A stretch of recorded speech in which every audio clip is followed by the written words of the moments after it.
The Sewol Ferry disaster shocked the world. A ferry carrying 476 passengers sank, killing 304, most of them high school students. So many unanswered questions. A last-minute route change. A captain who fled. A government with no rescue plan. A president missing for 7 hours. One failure after another. Parents could only stand there, helpless, watching their children die. For 10 years, investigations kept getting shut down for strange reasons. Then came the rumors, dead people returning, the living being sacrificed. On April 15, 2014, Danwon High School sent 339 students and teachers on a 4-day trip to Jeju Island, which is a popular vacation spot in South Korea. That evening, they arrived at Incheon port, ready to board the cruise ship Ohamina. But the weather turned bad. Thick fog covered the port. Visibility was less than a kilometer. For safety, the Incheon Vessel Traffic Service issued a warning. All the ships were banned from sailing. 2 hours later, around 8:30 p.m., the fog started lifting. But Ohamina still didn't move. The students became worried. Then, news spread. Another large ferry, the Sewol, owned by the same company, was preparing to go. It was loaded with cargo and in a hurry to reach Jeju the next day. After checking the weather again, the Vessel Traffic Service lifted the ban. The Sewol was the only ship allowed to leave that night. At the time, over 100 passengers were already on board, but there were still plenty of empty rooms. To avoid delays, the school decided to move students and teachers to the Sewol after talking with the captain. At 9 p.m., with a deep rumble, the Sewol left the port. At that night, all the passengers enjoyed the ocean breeze, or singing with Filipino performers, and saw the fireworks show. The morning of next day, at 8:30 a.m., some passengers woke up and headed to the 3rd floor for breakfast. At this time, the Sewol was entering Mengol Channel, a dangerous waterway with strong currents and hidden rocks. It required careful navigation, but the sea was calm. If nothing went wrong, they would reach Jeju in 2 hours. Then disaster struck. At 8:48 a.m., a violent jolt shook the ship. Cargo flew overboard, crashing into the sea as waves slammed against the hull. The Sewol didn't steady itself. Instead, it tilted 30 degrees to the left. Passengers fell like dominoes. People struggled to stand. Many were injured. Then came the confusing rescue response. For minutes after the accident, someone called for help, but it wasn't a crew member. It was a Danwon High School student, Choi Da-ka. Choi was known for staying calm under pressure. He was in the 4th floor hallway when panic broke out. While others froze, he took a deep breath and called 119.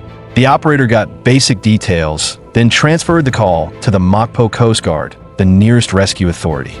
But the officer on the line thought Choi was a crew member and kept asking for technical details, like the ship's coordinates.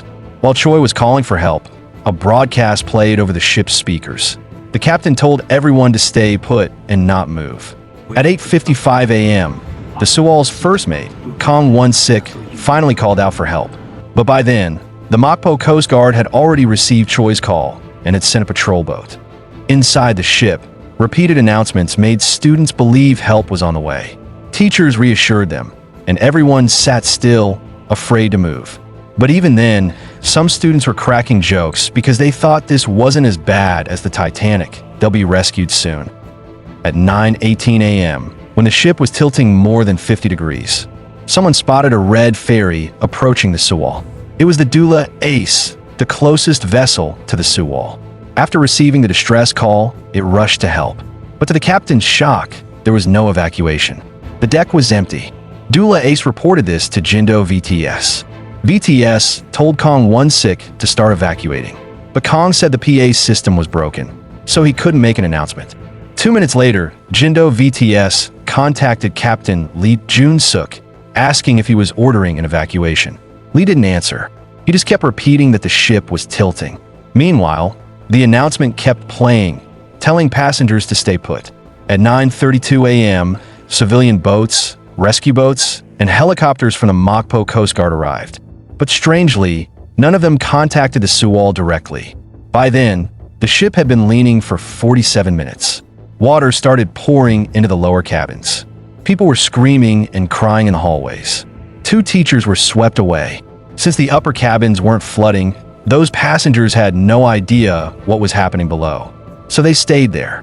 But some passengers realized they couldn't wait any longer. They scrambled toward the deck, desperate to save themselves. At 9:37 a.m., Captain Lee made his last report to Vessel Traffic Service. Then he vanished. No one could reach the Sewol anymore. Where was he? At 9:48 a.m., 3 Coast Guard officers carefully approached in a small rubber boat. But it's Captain Lee Jun-suk and 7 crew members. At 9:54 a.m., most passengers had made it out on their own. But most students were still inside, following the announcement. A few, the so-called naughty students, decided to save themselves. By 10:03 a.m., the Sewol was tilted at 70 degrees. Water flooded the 3rd floor. Anyone still there had to climb up a 20-meter fire hose to stay above water. Nearby, a fisheries officer named Park Geun-hye was working when he heard about the Sewol. He rushed over. When he got there, he saw 2 helicopters in the sky and over 20 boats nearby, just circling. So he and his crew moved in. He spotted a group of passengers stranded on the deck, waving for help. His boat pulled up and they saved 28 people. Because Park's boat had flashing emergency lights, nearby boats thought the government had finally allowed rescues. So they started moving in too. Over the next 15 minutes, more than 120 people were saved. At this moment, the ship started tilting even faster. Passengers who had just reached the deck started jumping into the sea. The water was freezing, but they had no choice.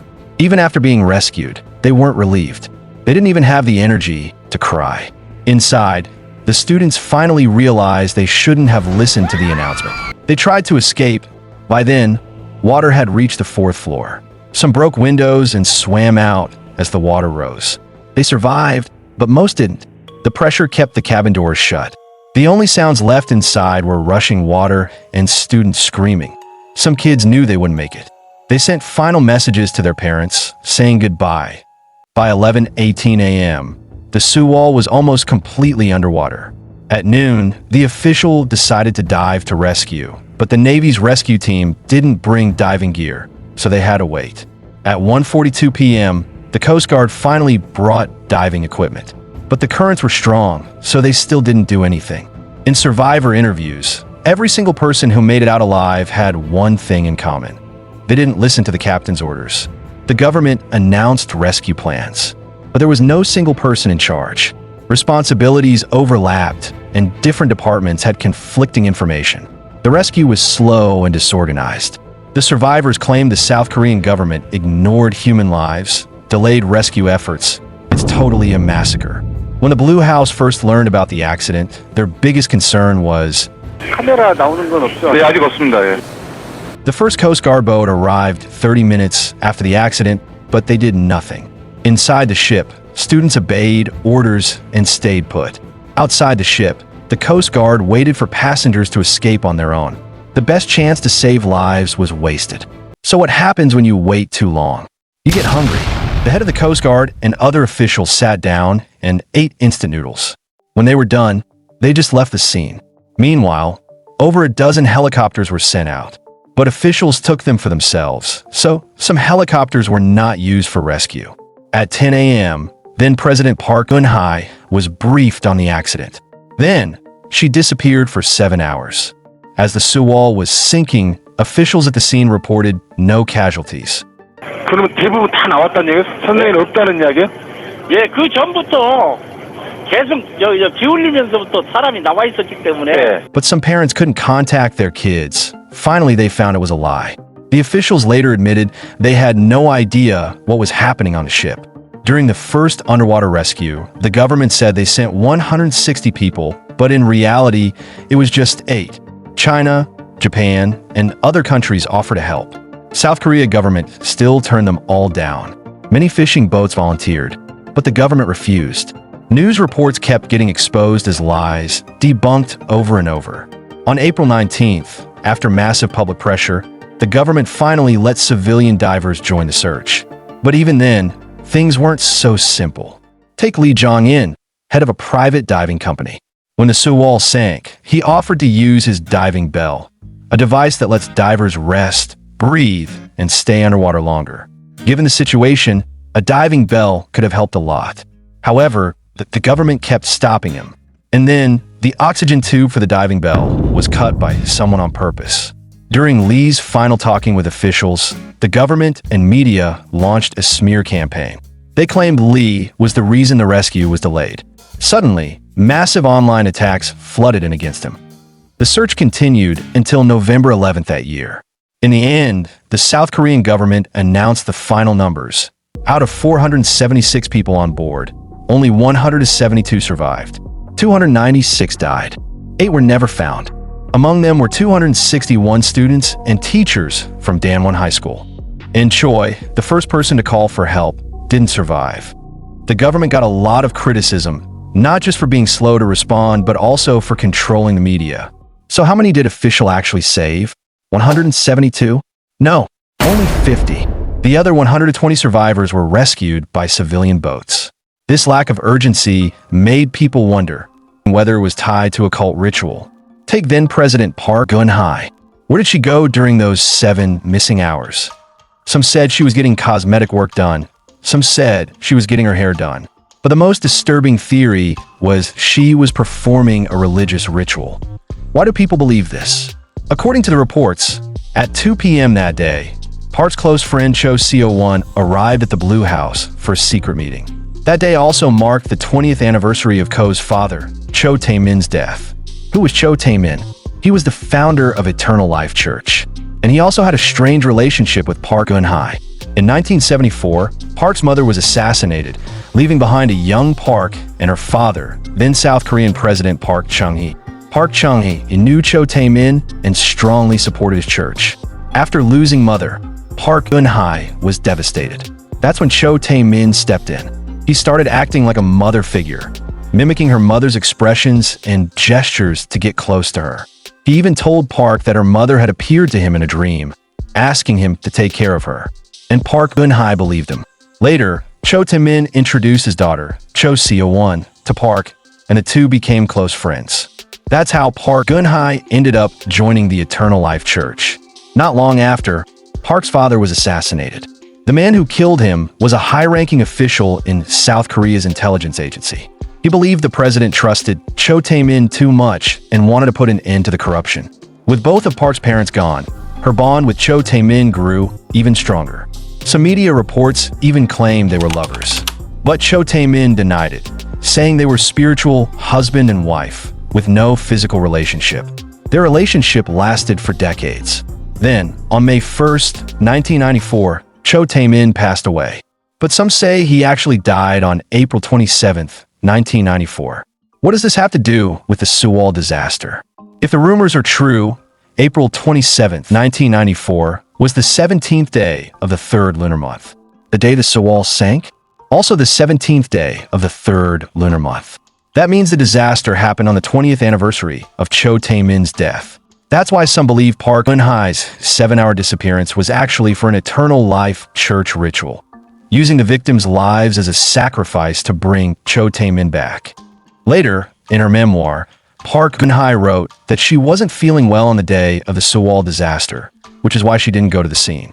So, she stayed at the Blue House, reading reports, watching the news, and giving orders.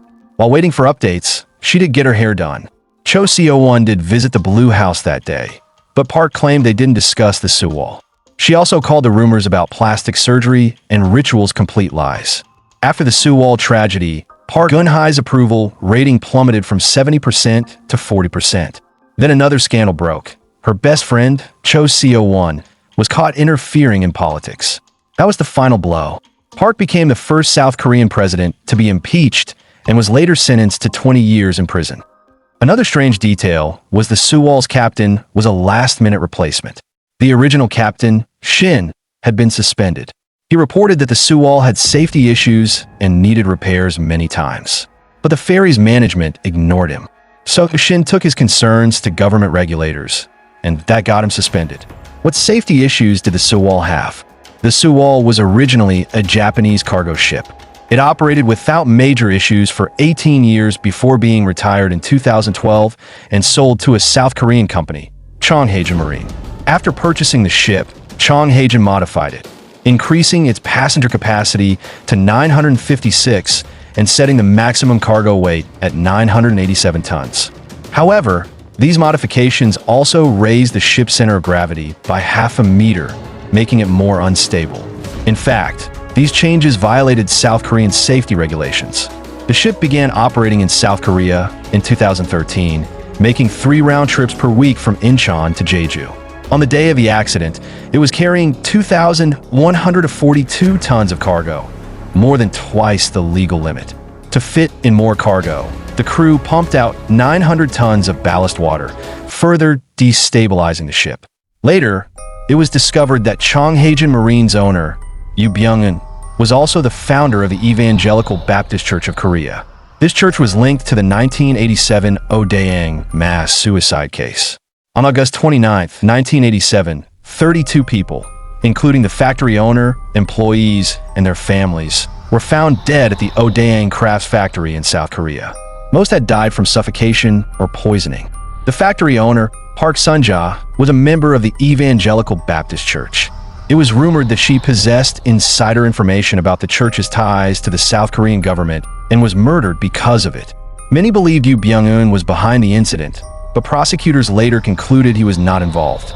What made the case even more suspicious was how quickly the police closed the investigation without a thorough inquiry.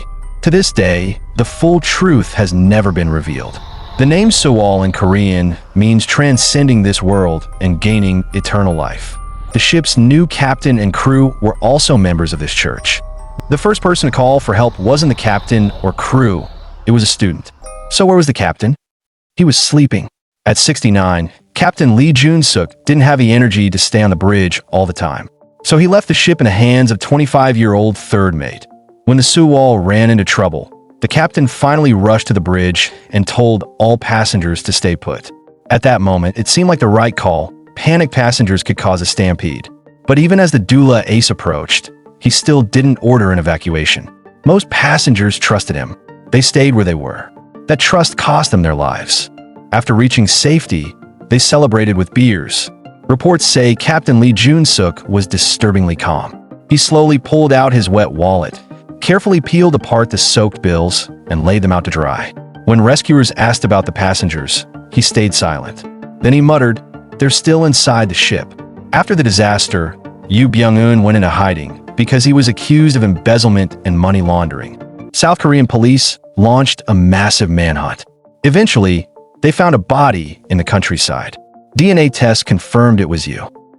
With the Sewol disaster tied to more than just one religious group, conspiracy theories exploded. It became a topic people casually discussed over coffee. But the tragedy left deep scars on the survivors. Some fell into severe depression. Others took their own lives. Over the past 10 years, there have been 3 official investigations into the sinking, but each one was shut down for different reasons. The captain, crew, and some officials were sentenced to prison. But the victims' families kept protesting, saying the government never gave them real answers. Over time, they started receiving hate messages. The families just want a big payout. Why should taxpayers' money be used for another investigation? First, they wanted the ship salvaged. Now, they want another investigation. How greedy. Many parents still live with regret. When the ferry first started sinking, they texted their kids, telling them to stay put, follow the announcements, and wait for rescue. But if they hadn't said that, would their children still be alive? 살릴 수 있는 시간이었는데 내가 그렇게 얘기하는 바람에 아들을 못 살렸단 말이에요 지금.